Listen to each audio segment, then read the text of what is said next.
سارے نبی ہیں مقتدی، میرے نبی ہیں پیشوا۔ تو آج بھی یہ دعویٰ کرے کہ آپ سمجھے نہیں، فکر غامدی کو آپ سمجھ نہیں سکے، وہ تو حدیث کا انکار نہیں کرتے۔ ان کی یہ گفتگو یا کسی ایسے شخص کی گفتگو ہے جو حدیث کو حجت مانتا ہو؟ یہ ادنا سے بچوں کو، چھوٹے چھوٹے طالب علموں کو، مدارس کی ابتدائی کلاسوں میں آنے والوں کو بھی یہ فہم، یہ فکر ہوتی ہے، یہ علم ہوتا ہے کہ دین میں جب نئے کام کی بات کی جائے تو وہ نیا کام اس کو کہا جائے گا جو قرآن سے ثابت نہیں، رسول اللہ صلی اللہ علیہ وسلم کے قول و فعل اور تقریر سے ثابت نہیں، وہ نیا کام ہے۔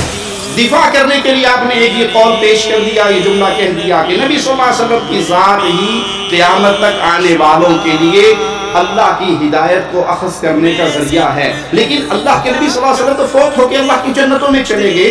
آج کوئی 1400 سال بعد دین لینا چاہے، اللہ کے نبی کی ذات تو اللہ کی جنتوں میں ہے، وہ کہاں سے لے گا؟ احادیث رسول کی طرف لوٹے گا؟ غامدی صاحب اب حدیث کے ماخذ دین ہونے کا انکار کیوں کرتے ہیں؟ جو نبی سے جو کچھ لیا گیا وہ کیسے ملا؟ حدیث کے ذریعے۔ آپ زبان سے مانے اور دل سے نہ مانے تو آپ نفاق کی دنیا میں ہیں، ایمان کی دنیا میں نہیں ہیں۔ زبان سے تسلیم کرنا اور دل سے گواہی دینا۔ معراج کی شب میں یہی رتبہ انہیں رب سے ملا، سارے نبی ہیں مقتدی، میرے نبی ہیں پیشوا۔ ان الحمد للہ نحمده ونستعینه ونستغفره ونعوذ باللہ من شرور انفسنا ومن سیئات اعمالنا، من يهده الله فلا مضل له ومن يضلل فلا هادي له، اشهد ان لا اله الا الله وحده لا شريك له واشهد ان محمدا عبده ورسوله، اما بعد، اعوذ باللہ من الشیطان الرجیم، بسم اللہ الرحمن الرحیم، قل هو اللہ احد اللہ الصمد لم یلد ولم یولد ولم یکن له کفوا احد۔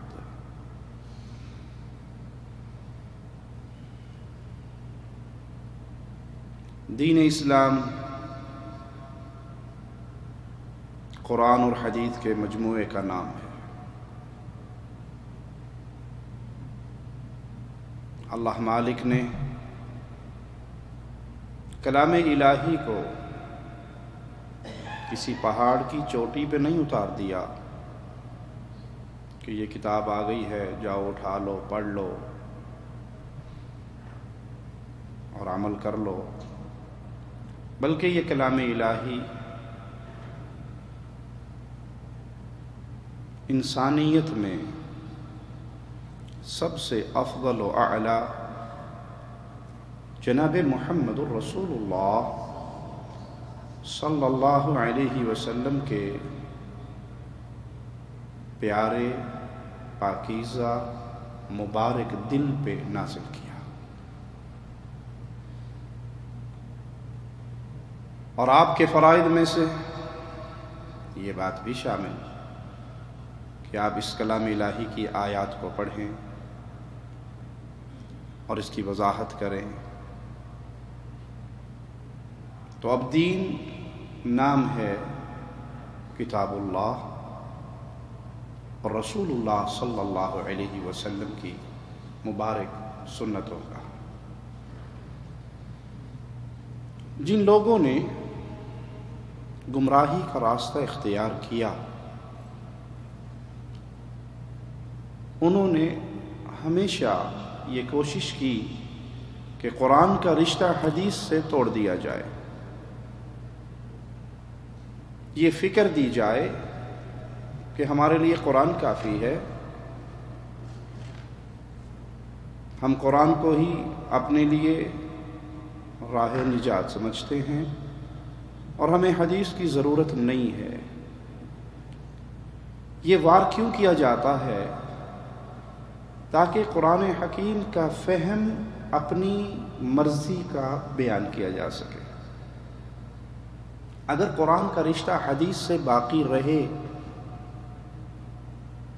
اور قرآن کو سمجھنے کے لیے حدیث کی شرط لگائی جائے تو کوئی اپنے عقل کے گھوڑے نہیں دوڑا سکتا، کوئی اپنی مرضی کی فکر نہیں پہنچا سکتا۔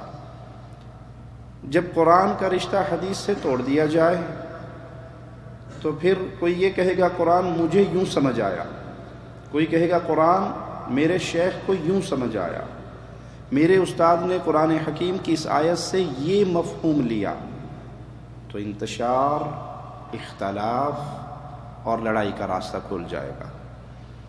اتحاد کا راستہ، سلامتی کا راستہ یہ ہے کہ یہ پیغام دیا جائے کہ قرآن کو تم نے ویسے سمجھنا ہے جیسے محمد الرسول اللہ صلی اللہ علیہ وسلم نے سمجھ کر اپنے پیارے صحابہ کو سمجھایا۔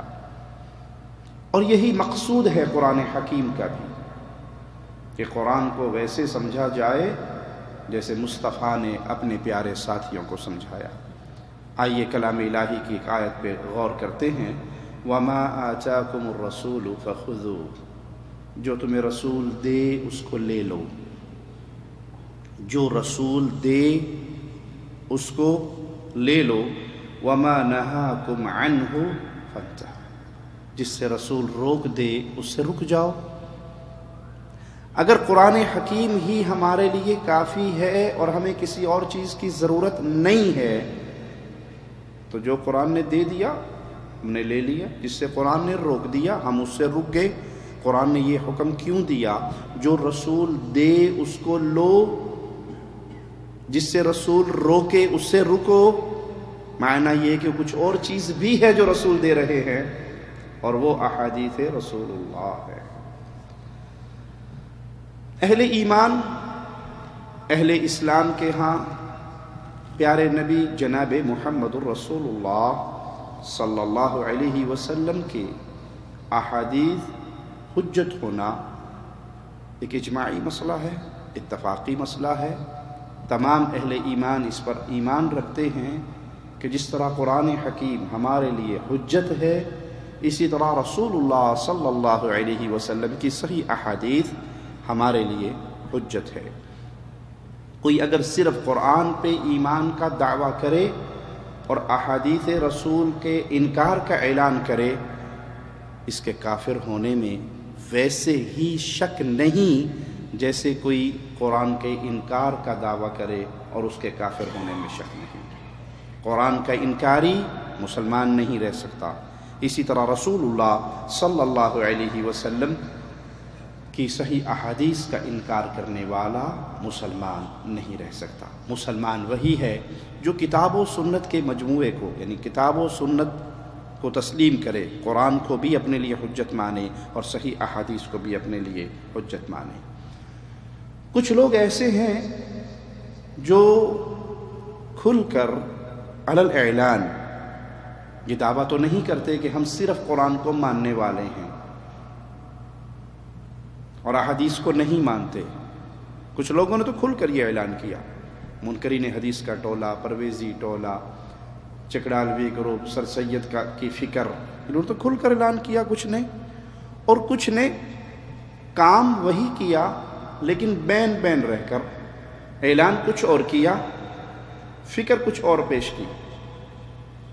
کھل کر یہ نہیں کہا کہ صرف قرآن کافی ہے اور ہم حدیث کو نہیں مانیں گے، بلکہ درس حدیث بھی دیتے ہیں، حدیث کا نام بھی لیتے ہیں، حدیث کا پرچار بھی کرتے ہیں، لیکن جو اصول، جو قوانین متعارف کروائے، اپنی کتابوں میں جو گفتگو کی، جو کچھ لکھا، جو کچھ قوم تک پہنچایا، اس کا واضح نتیجہ یہ نکلتا ہے کہ ہم حدیث کو ماننے والے نہیں ہیں اور حدیث کی وہ حیثیت نہیں سمجھتے۔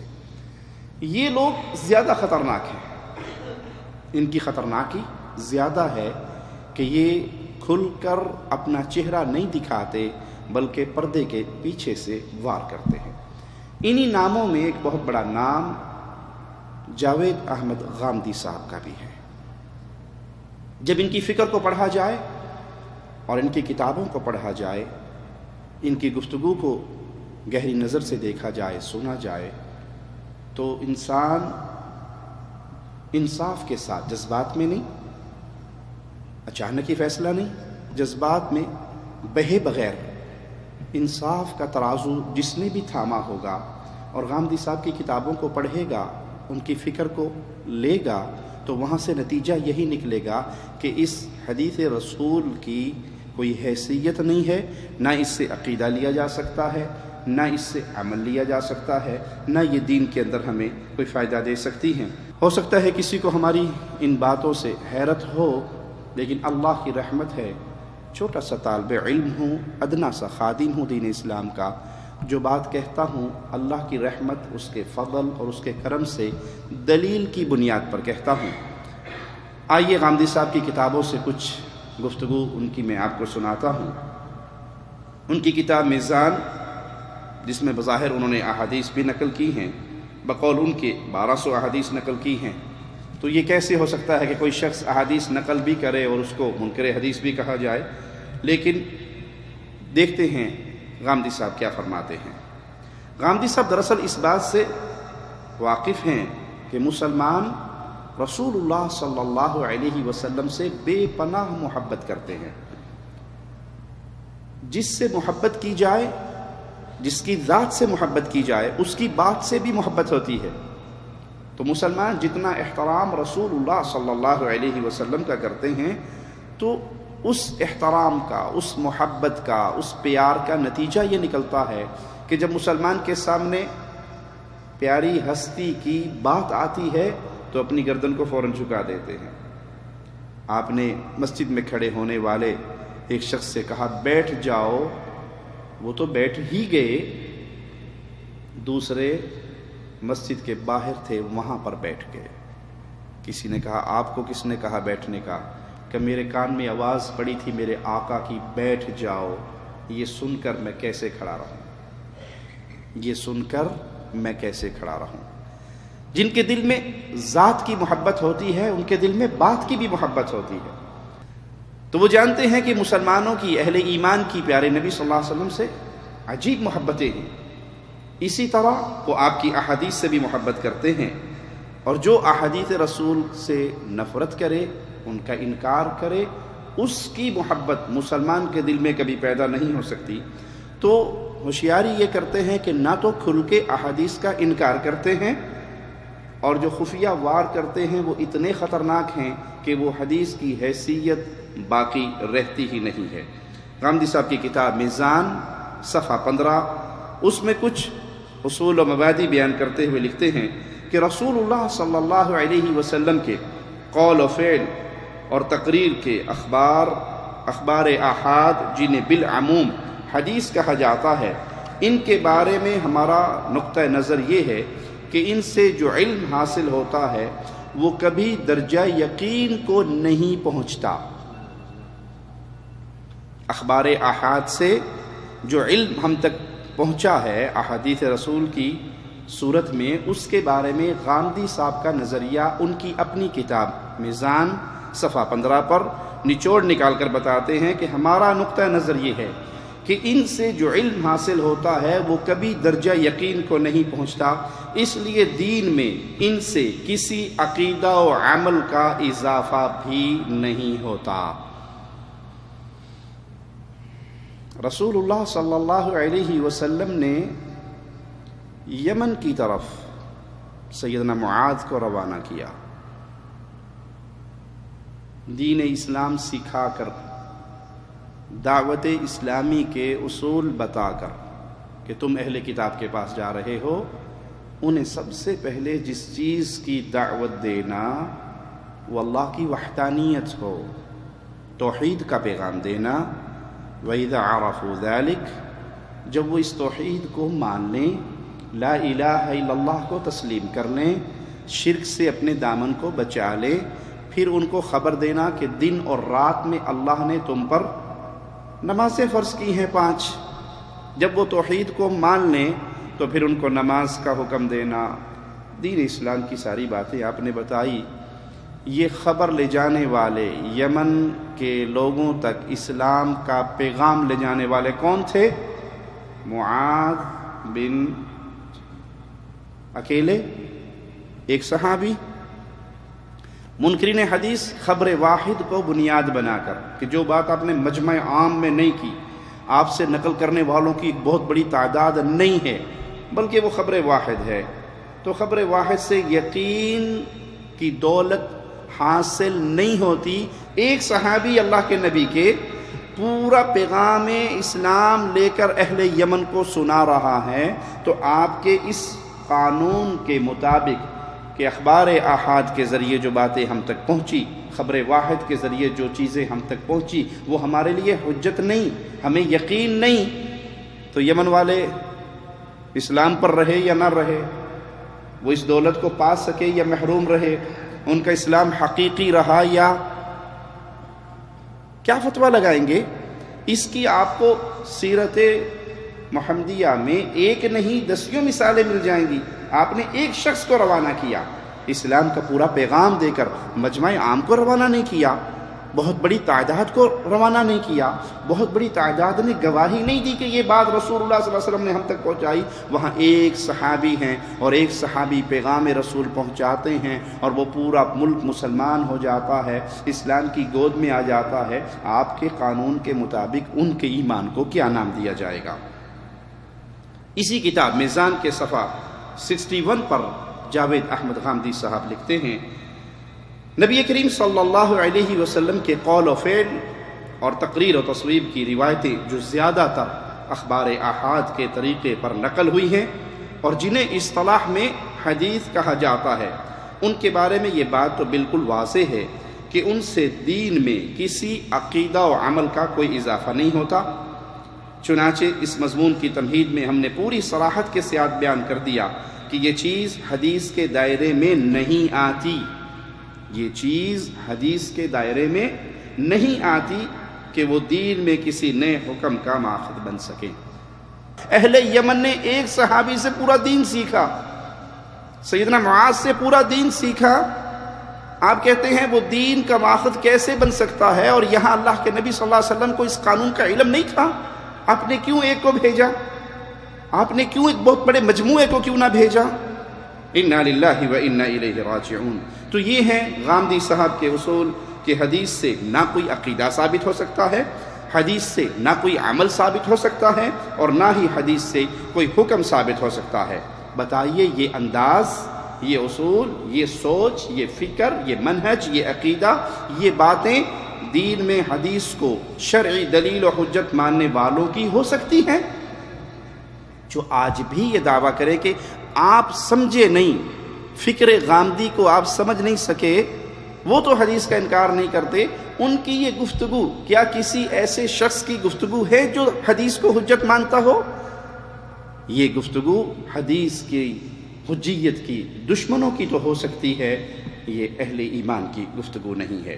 کیا حدیث کو حجت ماننے والوں نے ایسی باتیں کہیں؟ کیا حدیث کو حجت ماننے والوں نے یہ اصول کبھی بیان کیے؟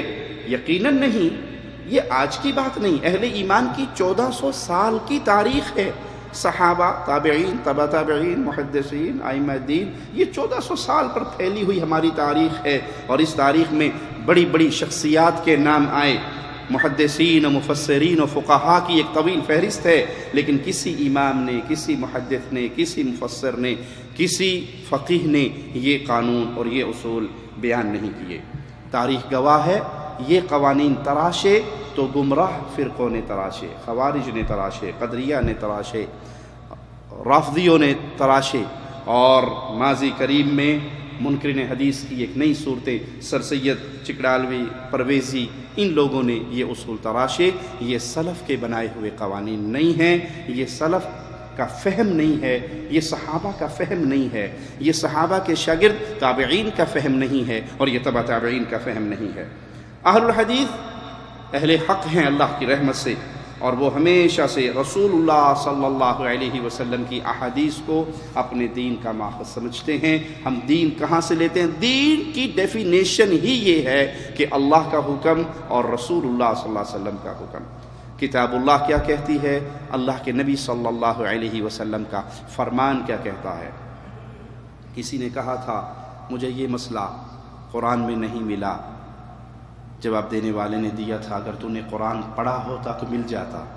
30 پاروں کو بارہا پڑھا ہے، یہ مسئلہ مجھے قرآن میں نہیں ملا۔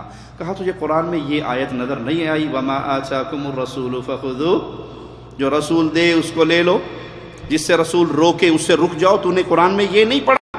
اگر تو نے واقعی قرآن پڑھا ہوتا، اگر تو نے واقعی قرآن پڑھا ہوتا تو یہ مسئلہ تجھے قرآن میں مل جاتا۔ اللہ نے تو ایک قانون دے دیا ہمیں، جو رسول دے اس کو لے لو، جس سے رسول روک دے اس سے رک جاؤ۔ یہ اللہ کے نبی صلی اللہ علیہ وسلم جو دے رہے ہیں وہ کیا ہے؟ قرآن تو اللہ نے دے دیا، قرآن تو اللہ نے اتار دیا۔ اب ایک اور حکم بھی ہے کہ جو رسول دے اس کو بھی لو۔ اگر آپ نے قرآن کو سمجھا ہوتا، قرآن کے فہم کو صحابہ کے فہم پہ لیا ہوتا تو یہ قوانین نہ تراشنے پڑتے کہ نبی صلی اللہ علیہ وسلم کی احادیث جو خبر واحد کے ذریعے ہم تک پہنچی، اخبار احاد کے ذریعے، وہ ہمارے لیے حجت نہیں ہے۔ اللہ کے نبی صلی اللہ علیہ وسلم کے صحابہ اس امت کے امام، قیامت تک آنے والی انسانیت کے امام، جس میں ہر فن کے ماہر موجود تھے، تربیت یافتہ تھے، سمجھ بوجھ کے وہ بہتر تھے۔ کیا یہ گفتگو آپ کو صحابہ کے ہاں سے ملے گی یا ان کے پیارے شاگردوں تابعین کے ہاں سے ملے گی؟ ایسی گفتگو آپ کو وہاں سے نہیں ملے گی۔ کسی صحابی نے اللہ کے نبی صلی اللہ علیہ وسلم کے ان حکموں پر کبھی اعتراض نہیں کیا کہ آپ تو ایک صحابی کو یہ پیغام دے کر بھیج رہے ہیں، یہ ایک بندہ کیسے حجت ہو سکتا ہے، اس سے دین کا معاملہ کیسے لیا جا سکتا ہے؟ آپ نے ایک بندے کو خبر دی، اس نے جا کے وہ خبر قوم تک پہنچا دی۔ آپ نے ایک کو خط دے کر بھیجا، اس نے قوم تک وہ پیغام پہنچا دیا۔ آپ نے ایک کو دین سکھا کر بھیجا، اس نے جا کے اپنی قوم، اپنے قبیلے کو دعوت دی، اور پورے کا پورا قبیلہ اس خبر واحد کے اوپر مسلمان ہو گیا اس ایک بندے کی بات سن کر۔ تو کسی صحابی نے نہیں کہا کہ آپ نے ایک بندے کو بھیجا، یہ تو خبر واحد ہے، یہ تو حجت نہیں ہے، یہ تو دلیل نہیں ہے۔ آپ ایک بہت بڑے مجمع عام کو بھیجیں، ایک بہت بڑے گروپ کو بھیجیں جو جا کر یہ بات وہاں تک پہنچا کر آئے۔ ایسی کوئی گفتگو آپ کو صحابہ کے ہاں نہیں ملے گی۔ یہ گفتگو آپ کو ملے گی تو نام نہاد مفکرین، جن کو ٹی وی چینلز نے ایک بہت بڑے سکالر کے روپ میں پیش کر دیا ہے، یہ ان کے ہاں آپ کو نظر آئے گی۔ تو سوال ہمارا یہ ہے، یا نعوذ باللہ ثم نعوذ باللہ، جتنی سمجھ آپ کو ہے صحابہ کو نہیں تھی؟ جتنی عقل آپ کی کام کرتی ہے کہ خبر واحد سے نہ عقیدہ لیا جا سکتا ہے، نہ دین لیا جا سکتا ہے، نہ عمل لیا جا سکتا ہے، نہ دین کی کوئی بات ثابت ہوتی ہے، یہ فہم آپ کو نصیب ہوا، اگر یہ فہم بڑے اعلیٰ درجے کا فہم ہے تو نعوذ باللہ تمام صحابہ اس فہم سے محروم رہے۔ آئیے ایک بار پھر غامدی صاحب کے اصولوں کی طرف پلٹتے ہیں۔ وہ حدیث کی حیثیت بیان کرتے ہوئے صفحہ 15 پر لکھتے ہیں، دین میں ان سے کسی عقیدہ و عمل کا اضافہ بھی نہیں ہوتا۔ اور یہ بھی لکھتے ہیں صفحہ 61 پر، دین میں کسی نئے حکم کا ماخذ بن سکے، یہ حجت ہی نہیں تو یہ دین کہ کسی مسئلے کا ماخذ کیسے ہو سکتے ہیں۔ انا للہ و انا الیہ راجعون۔ اب اسے کیا نام دیا جائے؟ غامدی صاحب کے فہم و فراست کی کمی کا نام دیا جائے یا دھوکہ دہی کی مہارت کا نام دیا جائے؟ کہ بڑی مہارت سے ایسے طبقے کو اپنا مرید بنا رہے ہیں جو دین اسلام کی بنیادی تعریف سے جاہل ہے، دین کی بنیادی کتابوں سے جاہل ہے، اور دنیا دار طبقہ ہے، دنیاوی فنون ان کے پاس موجود ہیں اور قرآن و سنت کا علم ان کے پاس نہیں ہے۔ آپ ایسی گفتگو سے ان کو اپنا گرویدہ تو بنا لیں گے، لیکن اہل ایمان، اہل علم کبھی آپ کے اس گمراہ نظریے سے دھوکہ نہیں کھائیں گے، کیونکہ دین میں اضافہ یا نیا حکم تو وہی ہوگا جس کا ثبوت، جس کی دلیل قرآن مجید اور نبی کریم صلی اللہ علیہ وسلم کے قول و فعل و تقریر، سنت و حدیث میں نہ ہو۔ یہ بات دین کا ادنا سا طالب علم بھی جانتا ہے۔ دین میں نیا کام کیا ہے جس کی دلیل نہ قرآن میں ہے، نہ حدیث میں ہے، نہ اللہ کے نبی صلی اللہ علیہ وسلم کے قول سے، نہ فعل سے، نہ تقریر سے ثابت ہے، اسی کو نیا کام کہیں گے؟ یہ ادنا سے بچوں کو، چھوٹے چھوٹے طالب علموں کو، مدارس کی ابتدائی کلاسوں میں آنے والوں کو بھی یہ فہم، یہ فکر ہوتی ہے، یہ علم ہوتا ہے کہ دین میں جب نئے کام کی بات کی جائے تو وہ نیا کام اس کو کہا جائے گا جو قرآن سے ثابت نہیں، رسول اللہ صلی اللہ علیہ وسلم کے قول و فعل اور تقریر سے ثابت نہیں، وہ نیا کام ہے۔ یہ حدیث تو ہے ہی دین، دین نام ہی کتاب اللہ اور سنت رسول صلی اللہ علیہ وسلم، احادیث رسول کا نام ہے، ان دو کے مجموعے کو دین کہا جاتا ہے۔ لیکن اس کے بالکل برعکس غامدی صاحب حدیث کے بارے میں کیا کہتے ہیں کہ یہ نیا حکم ہے، یہ نیا کام ہے، یہ نئی چیز ہے، یہ نیا دین ہے۔ یہ نیا دین نہیں، یہ اصل دین ہے۔ کم علم افراد بھی بآسانی سمجھ سکتے ہیں کہ حدیث سے ثابت ہونے والا عقیدہ، حدیث سے ثابت ہونے والا عمل، حدیث سے ثابت ہونے والی بات نہ تو وہ دین میں اضافہ ہے، کیونکہ دین ثابت قرآن سے اور حدیث سے، تیسری تو چیز نہیں ہے۔ ثبوت کے لیے خوابوں کی دنیا تو نہیں ہے کہ مجھے خواب آیا اور خواب کے اندر مجھے یہ حکم ملا اور یہ بھی دین بن گیا۔ دین نام ہے کتاب اللہ اور سنت رسول اللہ کا۔ حدیث سے جو چیز ثابت ہوگی وہ اصل دین ہوگی، دین میں اضافہ نہیں ہوگا۔ قرآن سے جو چیز ثابت ہوگی وہ اصل دین ہے، اسی طرح حدیث سے جو چیز ثابت ہوگی وہ اصل دین ہے۔ غامدی صاحب کی اس طرز پر یہاں پیارے نبی صلی اللہ علیہ وسلم کی ایک حدیث ہمیں یاد آتی ہے جو ابو داؤد میں حدیث نمبر 4604 ہے۔ سنیے اللہ کے پیارے نبی صلی اللہ علیہ وسلم نے کیا فرمایا، الا انی اوتیت الکتاب ومثلہ معہ، خبردار آگاہ رہو، مجھے قرآن کے ساتھ ساتھ اس کی مثل ایک اور چیز بھی دی گئی ہے۔ تمام گمراہ فرقوں کی فکر اس حدیث نے آ کر توڑ دی، یہ بتا کر کہ رسول اللہ صلی اللہ علیہ وسلم کو صرف قرآن نہیں ملا، قرآن کی مثل کوئی اور چیز بھی ملی ہے۔ کیوں؟ قرآن کو ہم سمجھیں گے اس مثل سے، اور وہ مثل کیا ہے؟ حدیث رسول۔ جو قرآن کی مثل ملی ہے وہ حدیث رسول ہے۔ اب قرآن کا مکمل فہم ہمیں ملے گا تو حدیث رسول سے ملے گا۔ جب اس حدیث رسول کو درمیان سے نکالنے کی گمراہ فرقے کوشش کرتے ہیں تو مقصد یہ ہوتا ہے کہ قرآن کا وہ فہم لیا جائے جو ان کے پیروں، فقیروں، بزرگوں، بابوں، سکالرز کے ذہن میں آئے، جو وہ خود اس کو سمجھ کے قوم کو سمجھانا چاہیں۔ تو قرآن کو اصل فکر سے، امت کو ہٹانے کے لیے قرآن کی اصل فکر سے یہ شوشہ چھوڑا جاتا ہے کہ جو چیز لینی ہے وہ ڈائریکٹ قرآن سے لینی ہے، حدیث حجت نہیں، تاکہ یہ کھلواڑ کر سکے دین اسلام کے ساتھ، مذاق کر سکے۔ پیارے حبیب جناب محمد الرسول اللہ صلی اللہ علیہ وسلم کا فرمان سنیں، الا یوشک رجل شبعان، آپ ایک شخص سے ڈرا رہے ہیں، ایک شخص کی ہونے والی گفتگو سے اپنی امت کو خبردار کر رہے ہیں۔ قریب ہے کوئی آسودہ حال، پیٹ بھرا شخص اپنے تخت پر بیٹھا ہو اور وہ یہ آواز لگائے، صوفے پر، کرسی پر ٹیک لگا کے ایک شخص بیٹھا ہے اور آواز کیا لگا رہا ہے، علیکم بہذا القرآن، تمہارے لیے یہی ایک قرآن کافی ہے، فما وجدتم فیہ من حلال فاحلوہ، تمہارے لیے قرآن کافی ہے، جو اس میں حلال پاؤ بس اسی کو حلال قرار دو، فما وجدتم فیہ من حرام فحرموہ، جو تم اس میں حرام پاؤ اسی کو حرام سمجھو۔ جو حلال پاؤ قرآن میں وہ حلال ہے بس، جو حرام پاؤ قرآن میں وہ حرام ہے بس۔ حلال و حرام کا فیصلہ صرف قرآن کی بنیاد پر ہوگا اور کسی چیز پر نہیں۔ پیارے نبی صلی اللہ علیہ وسلم اس فکر کا رد کرتے ہوئے، اس سوچ کو مٹاتے ہوئے کیا فرماتے ہیں، الا لا یحل لکم لحم الحمار الاہلی، خبردار گھریلو گدے کا گوشت تمہارے لیے حلال جی نہیں ہے، گھریلو پالتو گدھے کا گوشت تمہارے لیے حلال نہیں ہے۔ اس کو حرام کون کر رہا ہے؟ محمد الرسول اللہ صلی اللہ علیہ وسلم۔ گدھے کا گوشت حرام ہو رہا ہے اور اس کو حرام کیا جا رہا ہے، اور یہ حرام قرآن کی کسی آیت سے نہیں، حدیث رسول سے ہو رہا ہے۔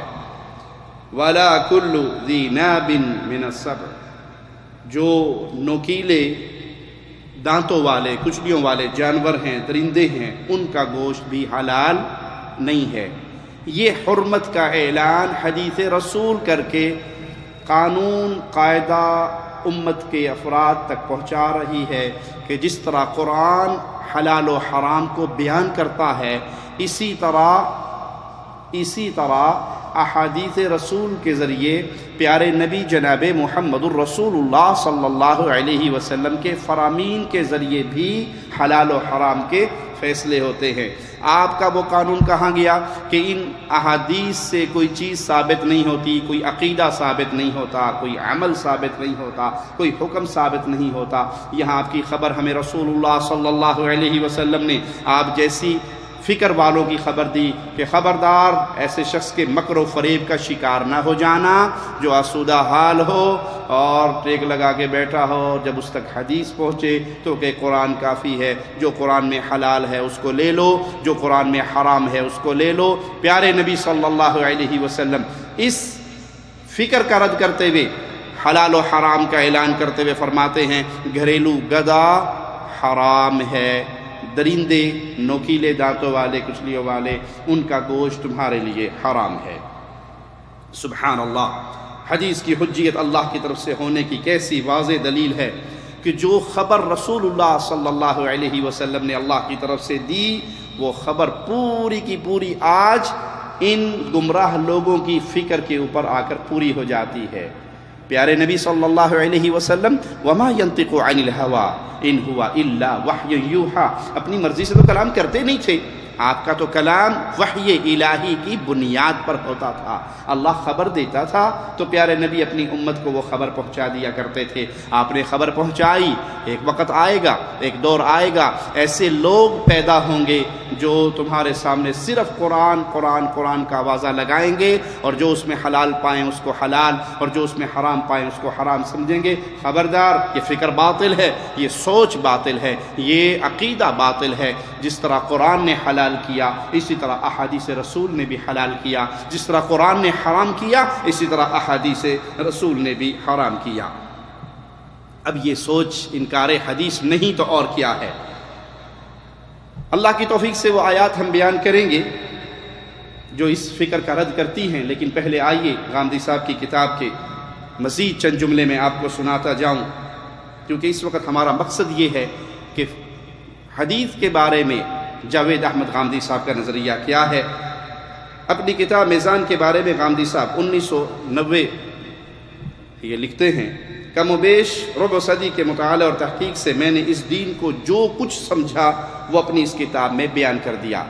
میزان کے دیباچہ میں یہ ان کے جملے موجود ہیں کہ میں نے بڑے طویل عرصے میں دین کو پڑھا، لکھا، سمجھا، اور جو کچھ سمجھا اس کا نچوڑ میں نے اپنی اس کتاب میں بیان کر دیا۔ ہمارے پاس میزان کا چوتھا ایڈیشن جو فروری 2009 کا ہے وہ نسخہ ہے، اور اب 2018 تک غامدی صاحب کا مطالعہ تحقیق، اس کو آدھی صدی سے زیادہ عرصہ گزر چکا ہے۔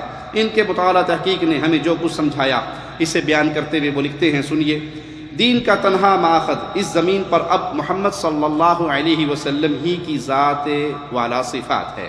یہ صرف انہی کی ہستی ہے جس سے قیامت تک بنی آدم کو ان کے پروردگار کی ہدایت میسر ہو سکتی ہے، اور یہ صرف انہی کا مقام ہے کہ اپنے قول و فعل اور تقریر و تصویب سے جس چیز کو دین قرار دیں وہی اب رہتی دنیا تک دین حق قرار پائے گا۔ میزان صفحہ 13۔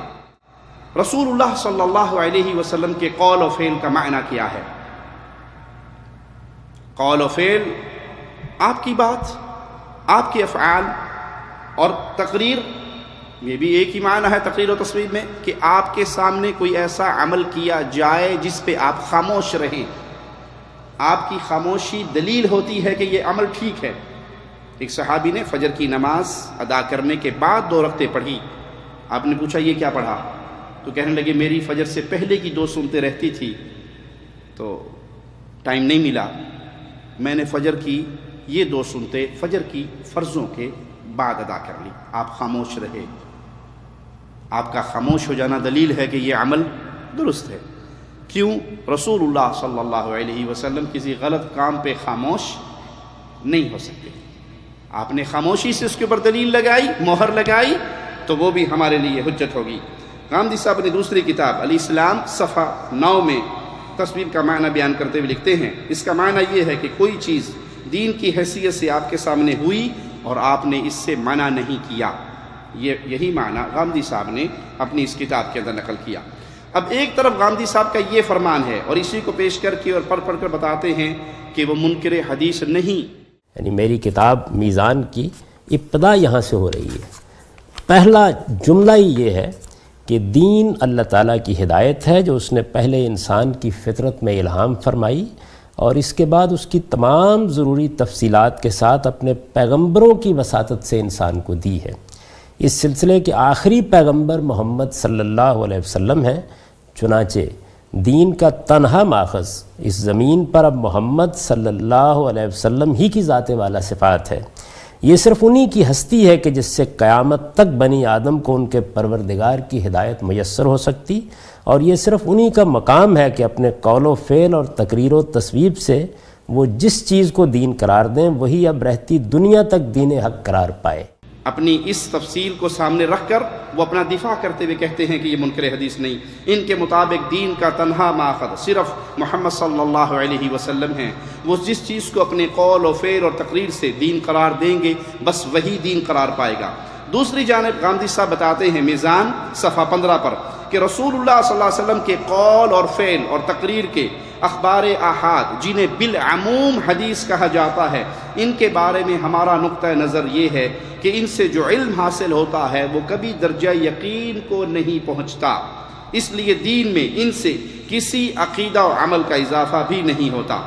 اور میزان صفحہ 61 پر یہ چیز حدیث کے دائرے ہی میں نہیں آتی کہ وہ دین میں کسی نئے حکم کا ماخذ بن سکے۔ غامدی صاحب جواب دے، ایک طرف آپ نے ایک چیز کو جو بیان کیا، دوسری طرف آپ نے اس چیز کا مکمل نفی اور رد کر دیا۔ ایک طرف آپ یہ تسلیم کرتے ہیں کہ قیامت تک آنے والوں کو اللہ کی طرف سے ہدایت میسر ہوگی تو محمد الرسول اللہ صلی اللہ علیہ وسلم کے ذریعے، اور کوئی ذریعہ نہیں ہے، اور دوسری طرف آپ احادیث رسول صلی اللہ علیہ وسلم کو ایسے کنڈم کر دیتے ہیں کہ جو خبر احاد ہیں اس سے نہ کوئی عقیدہ ثابت ہوگا، نہ کوئی عمل ثابت ہوگا، اور نہ وہ حدیث کے زمرے میں ہی آتا ہے کجا یہ کہ اس سے کوئی دین کا معاملہ اخذ کیا جائے۔ غامدی صاحب جواب دے، جب دین کے تنہا ماخذ محمد صلی اللہ علیہ وسلم کا قول و فعل و تقریر مطلب حدیث دین کا ماخذ نہیں، اور جب دین کا ماخذ نہیں تو یقیناً حجت بھی نہیں، تو پھر دین کس چیز کا نام ہے؟ دین کس چیز کا نام ہے؟ وہ دین لیا کہاں سے جائے گا؟ وہ دین ہے کیا جس کو آپ دین سمجھتے ہیں؟ دین کا اصل ماخذ کیا ہے؟ پھر دین میں حجت کیا ہے؟ اس اعتبار سے یہ بات واضح ہو جاتی ہے کہ تنہا ماخذ والی بات دراصل دکھانے کے دانت ہیں، ہاتھی کے دانت دکھانے کے اور کھانے کے اور۔ اپنے اوپر دفاع کرنے کے لیے آپ نے ایک یہ قول پیش کر دیا، یہ جملہ کہہ دیا کہ نبی صلی اللہ علیہ وسلم کی ذات ہی قیامت تک آنے والوں کے لیے اللہ کی ہدایت کو اخذ کرنے کا ذریعہ ہے، لیکن اللہ کے نبی صلی اللہ علیہ وسلم تو فوت ہو کے اللہ کی جنتوں میں چلے گئے۔ آج کوئی 1400 سال بعد دین لینا چاہے، اللہ کے نبی کی ذات تو اللہ کی جنتوں میں ہے، وہ کہاں سے لے گا؟ احادیث رسول کی طرف لوٹے گا، روایات کی طرف لوٹے گا، اور ان روایات کو اپنے اس لحاظ سے کنڈم کر دیا کہ یہ تو دین کے زمرے میں نہیں آتی، کجا یہ کہ اس سے کوئی عقیدہ یا اس سے کوئی عمل لیا جا سکے۔ حالانکہ حدیث کی حجیت قرآن مجید کی کئی آیات سے ثابت ہوتی ہے، چونکہ قرآن مجید بار بار رسول اللہ صلی اللہ علیہ وسلم کی اطاعت پر زور دیتا ہے، اس کی اہمیت کو واضح کرتا ہے۔ خود غامدی صاحب نے اپنی کتاب میزان صفحہ 144 سے لے کر 145 تک اس میں کچھ آیات نقل کی اور لکھتے ہیں نبی کی اطاعت، نبی کو نبی مان لینے کا لازمی نتیجہ یہ ہے کہ اللہ کے حکم سے اس کی اطاعت کی جائے۔ اللہ تعالیٰ نے یہ بات اپنی کتاب میں خود واضح فرما دی کہ نبی صرف عقیدت ہی کا مرکز نہیں بلکہ اطاعت کا مرکز بھی ہوتا ہے۔ وہ اس لیے نہیں آتا کہ لوگ اس کو نبی اور رسول مان کر فارغ ہو جائیں، اس کی حیثیت صرف واعظ اور ناصح کی نہیں بلکہ واجب الاطاعت ہادی کی ہوتی ہے۔ اس کی بعثت کا مقصد یہ ہوتا ہے کہ زندگی کے تمام معاملات میں جو ہدایت وہ دے اس کو بلا چھوڑ چرا تعمیل کی جائے، اس کو تسلیم کیا جائے۔ میزان صفحہ 144۔ ہم سوال کرتے ہیں حضرت، جب رسول اللہ صلی اللہ علیہ وسلم واجب الاطاعت ہادی ہیں اور یقیناً ہیں، اور زندگی کے تمام معاملات میں ہدایت کا ایک ایک لفظ صرف رسول اللہ صلی اللہ علیہ وسلم سے لینا ہے، تسلیم کرنا ہے ان حکموں کو، تو غامدی صاحب اب حدیث کے ماخذ دین ہونے کا انکار کیوں کرتے ہیں؟ جو نبی سے جو کچھ لیا گیا وہ کیسے ملا حدیث کے ذریعے؟ جو صحابہ آپ کی زندگی میں موجود تھے وہ تو ڈائریکٹ آپ سے لے لیا کرتے تھے، آپ کے سامنے جو موجود تھے، اور جو آپ کے سامنے نہیں تھے ان تک آپ کے فرامین پہنچتے تھے۔ وہ فرامین پہنچتے پہنچتے آج ہم تک آئے اور آپ ان احادیث کو یوں کنڈم کر رہے ہیں کہ ان سے نہ عقیدہ لیا جا سکتا ہے، نہ عمل لیا جا سکتا ہے، اور نہ دین کی کوئی بات ثابت ہوتی ہے، بجائے اس سے دین کا کوئی مسئلہ لیا جائے۔ حدیث مطلب آپ صلی اللہ علیہ وسلم کا قول، آپ کا فعل، آپ کی تقریر دین کے کسی حکم میں ماخذ کیوں نہیں بن سکتے؟ اصل میں احادیث کا انکار اور احادیث کو دین کا ماخذ ماننے سے انکار رسول اللہ صلی اللہ علیہ وسلم کی اطاعت و فرما برداری سے انکار ہوتا ہے۔ غامدی صاحب آگے لکھتے ہیں کہ اللہ تعالیٰ کے ارشاد ہے وَمَا أَرْسَلْنَا مِن رَسُولٍ إِلَّا لِيُطَاعَ بِإِذْنِ اللَّهِ، ہم نے جو بھی رسول بھیجا اسی لیے بھیجا کہ اللہ کے حکم سے اس کی اطاعت کی جائے۔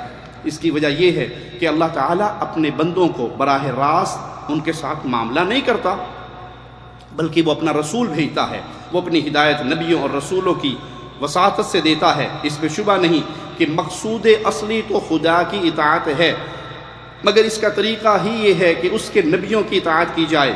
من یطیع الرسول، جو اطاعت کرتا ہے رسول کی، فقط اطاع اللہ، اس نے اطاعت کی اللہ کی۔ جو رسول کی فرمانبرداری کرتا ہے در حقیقت خدا کی فرمانبرداری کرتا ہے، اور اس مضمون کو دوسری آیتوں میں اللہ تعالیٰ نے یہی حقیقت بیان فرمائی۔ میزان صفحہ 144۔ ہم پوچھتے ہیں جب رسول اللہ صلی اللہ علیہ وسلم کی اطاعت اللہ کے حکم سے ہے اور اللہ تعالیٰ اپنی ہدایت نبیوں اور رسولوں کی وساطت سے دیتا ہے، اور نبی کریم صلی اللہ علیہ وسلم کی اطاعت ہوتی ہی اللہ کی اطاعت ہے، تو اللہ کے نبی کا قول، فعل اور تقریر مطلب حدیث دین کا ماخذ کیوں نہیں بن سکتا؟ آپ نے ابھی اصول بیان کیا کہ اللہ کے نبی صلی اللہ علیہ وسلم کے قول، فعل اور تقریر اور تصویر، اس کے ذریعے جو اخبار احاد ہم تک پہنچی وہ دین کا ماخذ نہیں ہے، اور دوسری طرف آپ کہہ رہے ہیں کہ اللہ کے نبی صلی اللہ علیہ وسلم کے ذریعے ہی دین ہم تک پہنچا ہے اور آپ کی فرما برداری حقیقت میں اللہ کی فرما برداری ہے، تو پھر یہ احادیث اللہ کے دین کے ماخذ کیوں نہیں ہے؟ ان سے اللہ کا دین سمجھا کیوں نہیں جا سکتا؟ اتنا کچھ جاننے کے باوجود بھی حدیث کو دین کا ماخذ نہ سمجھنا یقیناً اللہ کے حکم اور اس کے طریقے کی مخالفت نہیں تو پھر اور کیا ہے؟ غامدی صاحب مزید لکھتے ہیں پھر اس کی یہ آخری حد بھی واضح کر دی کہ اپنے درمیان پیدا ہونے والی نزاعات تک میں نبی کریم صلی اللہ علیہ وسلم کے فیصلے کو پورے اطمینان قلب کے ساتھ ماننا ضروری ہے۔ ارشاد باری تعالیٰ ہے فَلَا وَرَبِّكَ، تیرے پروردگار کی قسم، لا یؤمنون، یہ لوگ مومن نہیں ہو سکتے، حتی یحکموک فیما شجر بینہم، جب تک اپنے اختلافات میں تمہیں کو حکم نہ مانے، ثم لا یجدوا فی انفسہم حرجا مما قضیت، اور جو فیصلہ پھر آپ کر دیں اس کو تسلیم کریں، دل میں کسی قسم کی تنگی کو لائے بغیر، ویسلموا تسلیما، اپنے سروں کو جھکا دیں۔ غامدی صاحب یہ آیت لکھنے کے بعد اپنے استاد امین احسن اصلاحی کا قول نقل کرتے ہیں، اللہ تعالیٰ اس کی تفسیر بیان کی ہوئی نقل کرتے ہیں، اللہ تعالیٰ نے اپنی ذات کی قسم کھا کر فرمایا کہ یہ لوگ اس وقت تک مومن نہیں ہو سکتے جب تک یہ اپنے درمیان پیدا ہونے والے تمام لڑائییں، تمام اختلافات و نزاعات میں تمہیں کو حکم نہ مانے، پھر ساتھ ہی ان کے اندر یہ ذہنی تبدیلی نہ واقع ہو جائے کہ وہ تمہارے فیصلے کو بلا چونچرا پورے اطمینان قلب کے ساتھ تسلیم کریں اور اپنے آپ کو بلا کسی استثناء و تحفظ کے تمہارے حوالے کر دے۔ رسول کی اطاعت خود خدا کی اطاعت کے ہم معنی ہے، اس وجہ سے اس کا حق صرف ظاہری اطاعت سے ادا نہیں ہوتا بلکہ اس کے دل کی اطاعت بھی شرط ہے۔ تدبر قرآن جلد 2 صفحہ 329۔ غامدی صاحب نے اس آیت کے بعد مزید وضاحت کے لیے اپنے استاد امین احسن اصلاحی کی تدبر سے اس کی تفسیر بھی نقل کی، جس سے واضح ہوتا ہے کہ رسول اللہ صلی اللہ علیہ وسلم کی اطاعت و فرمانبرداری کا معاملہ انتہائی اہمیت کا حامل ہے۔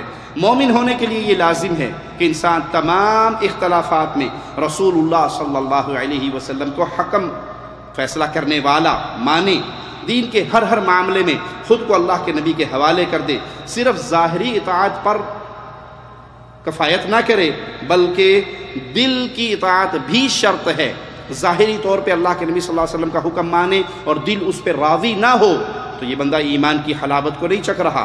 ظاہری طور پر بھی آپ کا حکم تسلیم کیا جائے اور آپ کے اندر سے بھی سکون اور راحت کی ہوا آئے اور آپ کا دل بھی خوشی خوشی اس عمل کو تسلیم کر لے تو یہ مومن ہونے کی نشانی ہے۔ خود ہی غور کیجئے، جو شخص اپنی زبان قلم سے صاف صاف کہہ دے کہ حدیث مطلب رسول اللہ صلی اللہ علیہ وسلم کا قول، فعل اور تقریر دین کے کسی عقیدہ و عمل کا ماخذ نہیں، وہ دل کی اطاعت کیسے کر سکتا ہے؟ کیونکہ قانون اور کلیہ کیا ہے؟ اقرار باللسان، زبان سے اقرار کرنا، و تصدیق بالقلب، اور دل سے گواہی دینا، یہ ہے ایمان۔ آپ زبان سے مانے اور دل سے نہ مانے تو آپ نفاق کی دنیا میں ہیں، ایمان کی دنیا میں نہیں ہیں۔ زبان سے تسلیم کرنا اور دل سے گواہی دینا، زبان سے اقرار، اعتراف، اثبات، ماننا، تسلیم کرنا، دل سے تصدیق کرنا، اس اصول سے تو سبھی واقف ہوں گے۔ لیکن انکار باللسان و تصدیق بالقلب، مطلب زبان سے انکار اور دل سے تصدیق، یہ قاعدہ نہیں سنا ہوگا۔ ہم کسی کے دل سے تو واقف نہیں، ہم کسی کے دل پر فتویٰ نہیں لگاتے، ہم تو ظاہری اس کے اقوال کو سامنے رکھ کر اس کی حیثیت بیان کرتے ہیں، فتویٰ ظاہر پہ ہوتا ہے۔ غامدی صاحب ظاہری طور پہ حدیث کو دین کا ماخذ نہیں مانتے، جیسے ہم ان کے حوالے پیش کر چکے ہیں۔ ان عبارات کے بیان کرنے کا مقصد غامدی صاحب کی گفتگو میں کھلا تضاد بیان کرنا ہے کہ ایک طرف وہ یہ تسلیم کرتے ہیں کہ رسول اللہ صلی اللہ علیہ وسلم قیامت تک آنے والی انسانیت کے لیے اللہ کی بھیجی ہوئی ہدایت کا واسطہ ہیں کہ آپ کے ذریعے ہدایت لی جائے گی، آپ کی باتوں کو تسلیم کیا جائے گا، اور دوسری طرف وہ منکرین حدیث کے راستے پہ چلتے ہوئے کھل کر کہتے ہیں کہ آپ کے قول اور فعل اور تقریر سے کوئی ایسی چیز ثابت نہیں ہوتی جس سے ایمان، عقیدہ، عمل لیا جا سکے۔ مزید سنیے، اس کے بعد لکھتے ہیں لہذا یہ اطاعت کوئی رسمی چیز نہیں، قرآن کا مطالبہ ہے کہ اتباع کے جذبے سے اور پورے اخلاص، پوری محبت اور انتہائی عقیدت و احترام سے ہو۔ انسان کو خدا کی محبت اسی اطاعت اور اتباع سے حاصل ہوتی ہے۔ قل ان کنتم تحبون اللہ فاتبعونی، ان سے کہہ دو اگر تم اللہ سے محبت رکھتے ہو تو میری پیروی کرو۔ یحببکم اللہ، اللہ تم سے محبت کرے گا، اللہ تمہارے گناہوں کو معاف کر دے گا، اور اللہ رحم کرنے والا، معاف کرنے والا، رحم کرنے والا ہے۔ جہاں رسول اللہ صلی اللہ علیہ وسلم کے قول، فعل و تقریر یعنی حدیث کے بارے میں صاف لفظوں میں یہ اصول وضع کر دیا گیا ہو کہ حدیث کے دائرے ہی میں نہیں آتی کہ ان سے دین کی کوئی بات، عقیدے کی کوئی بات، دین کا کوئی عمل لیا جا سکے، تو وہاں رسول اللہ صلی اللہ علیہ وسلم کی بارے میں قرآن کا یہ حکم غامدی صاحب کیسے پورا ہوگا؟ فاتبعونی، اللہ سے محبت کرنی ہے تو میرے پیچھے چلو۔ نبی کے پیچھے چلنے کا آج کے دور پہ کیا معنی ہے کہ نبی صلی اللہ علیہ وسلم کی احادیث کے پیچھے چلو، اور آپ نے احادیث کو تو ایسے کنڈم کیا کہ اس سے نہ ایمان، نہ عقیدہ، نہ عمل، کوئی چیز بھی دین میں نہیں لی جا سکتی۔ تو وہاں بتائیے اطاعت رسول کیسے ثابت ہوگی؟ یہ جذبے اخلاص، محبت اور انتہائی عقیدت و احترام کے ساتھ کیسے پورے ہوں گے کہ جو چیز ہم تک پہنچی دین اسلام کی، وہ رسول اللہ صلی اللہ علیہ وسلم کی احادیث کی روشنی میں پہنچی، وہ احادیث رسول ہیں، اور اسی کے بارے میں آپ نے اتنے زہر کو پھیلا دیا ہے کہ اس سے دین کا کوئی مسئلہ نہیں لیا جا سکتا۔ قصہ مختصر کہ غامدی صاحب کا یہ اصول رسول اللہ صلی اللہ علیہ وسلم کا قول، فعل اور تقریر جنہیں حدیث کہا جاتا ہے دین کا ماخذ نہیں، ان کی ان تصریحات اور فرمودات کے مطابق غلط ہے، کیونکہ قرآن مجید کا یہی مطالبہ ہے کہ پورے اخلاص، پوری محبت اور انتہائی عقیدت و احترام کے ساتھ رسول اللہ صلی اللہ علیہ وسلم کی اطاعت و اتباع کی جائے۔ اور ظاہر سی بات ہے آج یہ فرمانبرداری کیسے ہوگی؟ احادیث رسول پہ عمل کر کے۔ آیات تو مزید بھی پیش کی جا سکتی ہیں، اور اللہ نے چاہا تو انشاءاللہ ہم آئندہ دروس میں اس موضوع کو تفصیل سے پورا کریں گے، اور پیش بھی کریں گے، مگر غامدی صاحب انکار حدیث کے مقدمے میں کس طرح اپنی صفائی پیش کرتے ہیں، اس عنوان سے انہوں نے اپنا ایک انٹرویو بھی ریکارڈ کروایا ہے، جس میں انکار حدیث کے بارے میں ان سے سوال ہوا۔ ان کا اپنا بندہ انٹرویو لیتا ہے ان سے، اور وہ اس مسئلے کو سمجھانے کے لیے۔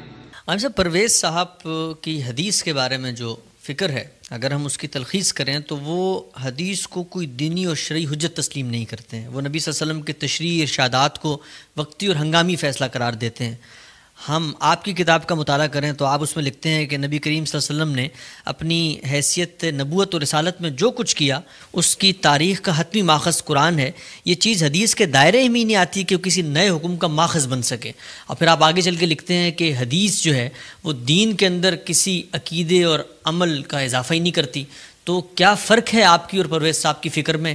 آپ دونوں ایک ہی بات کہہ رہے ہیں۔ یہ جو باتیں آپ نے میری نسبت سے بیان کی ہیں یہ اس طرح نہیں ہے، نہ میں نے اس طریقے سے ان کو لکھا ہے۔ حالانکہ وہ ان کی کتاب کا حوالہ دے چکا ہوتا ہے، اور اسی پر ہم کہتے ہیں کہ یہ انہوں نے اپنا بندہ بٹھایا ہے۔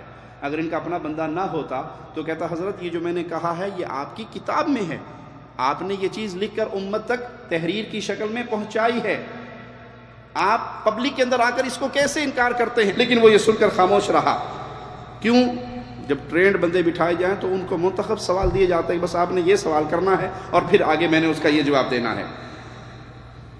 غامدی صاحب آپ جو موقف رکھنا چاہیں رکھ لیں، لیکن ایسی واضح غلط بیانی تو نہ کریں۔ آپ کے سامنے رکھی ہوئی آپ کی میزان، آپ کی کتاب، جس میں آپ نے یہی کچھ بیان کیا ہے اور احادیث کے بارے میں یہی زہر اگلا ہے۔ صفحہ 64 پر دیکھنے آپ نے اس میں لکھا، نبی کریم صلی اللہ علیہ وسلم نے اپنی حیثیت نبوت و رسالت میں جو کچھ کیا اس کی تاریخ کا حتمی اور قطعی ماخذ بھی قرآن ہی ہے۔ میزان صفحہ 64 پر غامدی صاحب آپ نے یہ تحریر کی۔ اسی طرح اس میزان کے صفحہ 61 پر آپ نے لکھا، اس مضمون کی تمہید میں ہم نے پوری صراحت کے ساتھ بیان کر دیا یہ چیز حدیث کے دائرے ہی میں نہیں آتی کہ وہ دین میں کسی نئے حکم کا ماخذ بن سکے۔ ان عبارات سے واقف شخص پر غامدی صاحب کی یہ واضح غلط بیانی اور جھوٹ واضح ہو جاتا ہے، ظاہر کر دیتا ہے کہ یہ بات بھی غامدی صاحب کی اور پرویز صاحب کی دونوں کی برابر ہے، ایک ہی سکے کے دو رخ ہیں۔ اس نے کھل کر اعلان کیا اور یہ اپنی کتابوں میں کھل کر کہتے ہیں، لیکن جب عوام میں ان سے گفتگو کی جائے یا پوچھا جائے تو پھر اپنا رنگ بدلنے کی کوشش کرتے ہیں۔ دین میں کسی حکم کا ماخذ نہیں بن سکتی، یہ آپ ہی کے جملے ہیں۔ جہاں تک تعلق ہے نئے حکم کا تو اس کی حیثیت ہم پہلے ہی واضح کر چکے کہ نیا حکم وہ ہوتا ہے جو دین سے باہر سے آئے، اور جو حدیث سے ثابت ہو وہ دین ہوتا ہے، جو قرآن سے ثابت ہو وہ دین ہوتا ہے۔ جو قرآن اور حدیث میں نہ ہو اس کو کہا جائے گا کہ یہ بدعت ہے، یہ نیا حکم ہے، یہ نئی بات ہے۔ آپ نے یہ قانون بنایا کہ جو صرف قرآن میں ہے وہ مانا جائے گا، اور جو حدیث میں ہے اس کو آپ نے نیا حکم قرار دے دیا اور اس کی حجیت کا آپ نے انکار کیا۔ غامدی صاحب پرویز کے ساتھ اپنا معاملہ بیان کرتے ہوئے کہتے ہیں کہ میرے اور ان کے مابین فرق یہ ہے کہ ان کے نزدیک قرآن مجید دین کا اصل ماخذ ہے، قرآن مجید دین کا تنہا ماخذ ہے۔ قرآن مجید میں جو کچھ بیان ہوا ہے صرف وہ دین ہے۔ اور آپ یہ دیکھیے یہ کتب شمالی اور کتب جنوبی کا فرق ہے۔ میں یہ کہہ رہا ہوں محمد الرسول اللہ دین کا تنہا ماخذ ہے۔ محمد الرسول اللہ صلی اللہ علیہ وسلم نے جو کچھ دین کی حیثیت سے پیش کیا وہ دین ہے۔ اس کے بعد میں یہ بتا رہا ہوں اپنی کتاب میں، اگر آپ اسی پہلے صفحے کو دیکھیں کہ محمد الرسول اللہ صلی اللہ علیہ وسلم سے یہ دین کن صورتوں میں ملا ہے، تو میں نے بتایا ہے کہ قرآن کی صورت میں ملا ہے۔ یعنی دین کا ماخذ محمد الرسول اللہ صلی اللہ علیہ وسلم کی ذات والا صفات ہے، انہوں نے ہم کو قرآن دیا ہے۔ پھر میں یہ کہتا ہوں انہوں نے ایک دوسری چیز دی ہے، انہوں نے ہمیں سنت دی ہے۔ اور یہ بتاتا ہوں کہ یہ دونوں کے دونوں دین کے حتمی ماخذ ہیں، ان دونوں کے ذریعے سے ہم دین کو اخذ کرتے ہیں۔ اس حد تک تو بات صحیح کہ غامدی صاحب نے میزان کے آغاز میں دو صورتوں میں دین کے ملنے کی بات کی، قرآن مجید اور سنت، لیکن غامدی صاحب کے نزدیک سنت سے مراد کیا ہے؟ وہ ایک ان کی اپنی بنائی ہوئی فہرست ہے چند اعمال کی جس کو وہ سنت کا نام دیتے ہیں۔ غامدی صاحب سنت سے مراد وہ نہیں لیتے جو صدیوں سے مسلمان سمجھتے چلے آ رہے ہیں، جن کا بنیادی ماخذ حدیث ہی ہے، حدیث سے باہر کوئی چیز نہیں، بلکہ غامدی صاحب کی اپنی طے کردہ سنت ہے جس میں حدیث کہیں بھی شامل نہیں۔ اور اس کی وضاحت انہوں نے کرتے ہوئے میزان کے صفحہ 14 پر لکھا ہے، سنت سے ہماری مراد سنت سے ہماری مراد دین ابراہیمی کی وہ روایت ہے جسے نبی کریم صلی اللہ علیہ وسلم نے اس کی تجدید و اصلاح کے بعد اور اس میں بعض اضافوں کے ساتھ اپنے ماننے والوں میں دین کی حیثیت سے جاری فرمایا۔ میزان صفحہ 14۔ غامدی صاحب کے اس منفرد تصور سنت پر انشاءاللہ اللہ نے چاہا تو تفصیل سے گفتگو کریں گے۔ بہرحال سنت سے مراد ان کی اپنی بنائی ہوئی فہرست کے چند کام ہیں۔ اس کے بعد غامدی صاحب لکھتے ہیں میزان کے صفحہ 15 پر، دین لا ریب انہی دو صورتوں میں ہے، ان کے علاوہ کوئی چیز دین ہے نہ اسے دین قرار دیا جا سکتا ہے۔ رسول اللہ صلی اللہ علیہ وسلم کے قول و فعل اور تقریر و تصویب کے اخبار احاد جنہیں بالعموم حدیث کہا جاتا ہے، دین میں ان سے کسی عقیدہ و عمل کا اضافہ نہیں ہوتا۔ بات بالکل واضح ہے کہ غامدی صاحب کے نزدیک قرآن مجید اور ان کی اپنی طے کردہ، اپنی مقرر کردہ، اپنی ترتیب دی ہوئی سنت کی تعریف کے علاوہ کوئی چیز دین نہیں اور نہ ہی اس کو دین کہا جا سکتا ہے۔ پھر غامدی صاحب کے نزدیک حدیث ان دونوں کے علاوہ ایک تیسری چیز ہے، وہ یہ سنت، قرآن اور حدیث کو ایک تیسری چیز سمجھتے ہیں۔ تو حدیث دین کیسے ہو سکتی ہے؟ ظاہر سی بات ہے ان کے ہاں حدیث دین نہیں اور اس سے دین کا کوئی عمل نہیں لیا جا سکتا، حدیث سے دین کا کوئی عقیدہ نہیں لیا جا سکتا۔ ان باتوں سے صاف معلوم ہوتا ہے کہ غامدی صاحب جس کتاب کا حوالہ دے کر اپنے منکر حدیث ہونے کا انکار کر رہے ہیں، خود اسی کتاب میں بیان کردہ عقائد کی روشنی میں وہ اور پرویز دونوں ایک ہی ترازو میں کھڑے ہیں، ایک ہی سکے کے دو رخ ہیں۔ حقیقت میں یہ دونوں ایک ہی صورت ہے، پیش کرنے کا انداز ایک کا چالاکی کے ساتھ ہے، ہوشیاری کے ساتھ ہے، اور ایک کا دیہاتی انداز میں ہے کہ اس نے لٹھ مار کے اپنی بات کہہ دی کہ بس قرآن حجت ہے اور اس کے علاوہ کچھ نہیں۔ اور غامدی صاحب نے اسی کو ایک خوبصورت پیرائے کے اندر لا کے انکار حدیث کا ایک دروازہ کھولا۔ حقیقت دیکھیں تو یہ قطب شمالی اور قطب جنوبی کا فرق نہیں ہے، بلکہ ان دونوں کے درمیان بنی اور بننے کا فرق بھی نہیں ہے۔ وہی چیز جو پرویز نے پیش کی دو ٹوک لفظ میں، وہی غامدی صاحب نے اس کو الفاظ کی تبدیلی اور الفاظ کی ہیرا پھیری کے ساتھ بیان کی۔ حدیث کی حجیت و شرعی حیثیت کے معاملے میں دونوں اس نقطے پہ آ کر جمع ہو جاتے ہیں کہ حدیث دین نہیں۔ پرویزی بھی یہی کہتا تھا حدیث دین نہیں، اور غامدی صاحب بھی یہی کہتے ہیں کہ حدیث دین نہیں، حدیث دین کا ماخذ نہیں۔ فرق اگر ہے تو لفظوں کی ہیر پھیر کا فرق ہے، حقیقت دونوں کا مراد مقصد ایک ہی ہے کہ کوئی اسے دین کی تفہیم و تبیین اور اسوہ حسنہ کا بیان قرار نہ دے، اس سے چیزیں دین کی وصول نہ کی جائیں، قبول نہ کی جائیں، تسلیم نہ کی جائیں۔ مقصد دونوں کا یہی ہے اور پیش کرنے کا انداز مختلف ہے۔ یاد رکھیے اللہ کی رحمت سے اہل الحدیث موجود ہیں، اہل ایمان مسلمانوں کی ایک بہت بڑی تعداد موجود ہے جو اپنے پیارے نبی سے انتہا درجے کی محبت کرتے ہیں، اور جتنی اپنے نبی سے محبت کرتے ہیں اتنا اپنے نبی کے فرمان سے محبت کرتے ہیں، اتنا ہی اپنے نبی کی حدیث سے محبت کرتے ہیں۔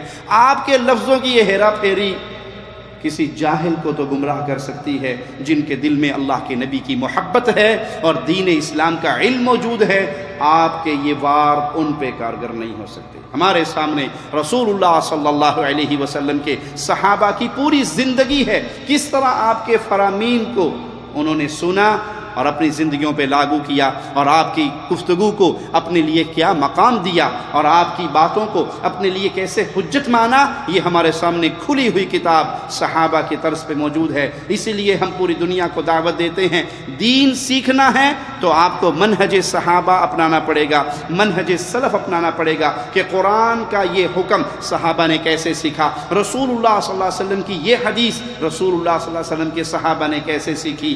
آپ کی ان باتوں سے اللہ کے پیارے نبی صلی اللہ علیہ وسلم کے صحابہ نے کیا سمجھا، یہ ہمارے لیے حجت ہے۔ ہم کسی کی عقل کے گھوڑوں کو دوڑنے نہیں دیں گے اسلام کے اندر کہ وہ اپنی سوچ، اپنی فکر، اپنے الفاظوں کی ہیرا پھیری کو لے کر آئیں اور وہ سمجھے کہ میں کامیاب ہو جاؤں گا۔ جب تک اہل الحدیث زندہ ہیں نہ رب کی توحید پہ آنچ آنے دیں گے اور نہ محمد الرسول اللہ صلی اللہ علیہ وسلم کی سنت پر آنچ آنے دیں گے، آپ کی حدیث پر آنچ آنے دیں گے۔ تو پیارے بھائیوں، آخر میں گفتگو آپ کے ساتھ کہ یہ دین اسلام اللہ کے رسول صلی اللہ علیہ وسلم کا چھوڑا ہوا دین ہے، قیامت تک کسی نبی نے نہیں آنا، آپ آخری نبی ہیں، آپ آخری امت ہیں، آپ کے بعد کوئی اور امت نہیں، پیارے نبی کے بعد کوئی اور نبی نہیں، سچا نبی۔ جھوٹے تو آئیں گے، دعوے دار ہوں گے، وہ سب کذاب اور دجال ہوں گے، ان کے ماننے والے، ان کے پیروکار وہ اسی کذاب اور دجال کے دین پر چل کر مرتد ہوں گے۔ سچے نبی آخری محمد الرسول اللہ صلی اللہ علیہ وسلم، اور آپ کی امت، امت محمدیہ آخری امت۔ اس دین کے لیے میرا اور آپ کا کردار یہ بہت بڑا سوال ہے۔ رات کو بستر پہ لیٹتے ہوئے سوچا کریں، میں نے اپنی زندگی کے 20، 25، 30، 35، 40 سال گزار لیے، دین محمد کے لیے میری کیا قربانی ہے؟ میں نے اپنے کسی بچے کو دین کے لیے وقف کیا، میں نے اس دین کے لیے کیا قربانی دی؟ میں نے اس دین کو سمجھا، اس کو آگے پھیلایا؟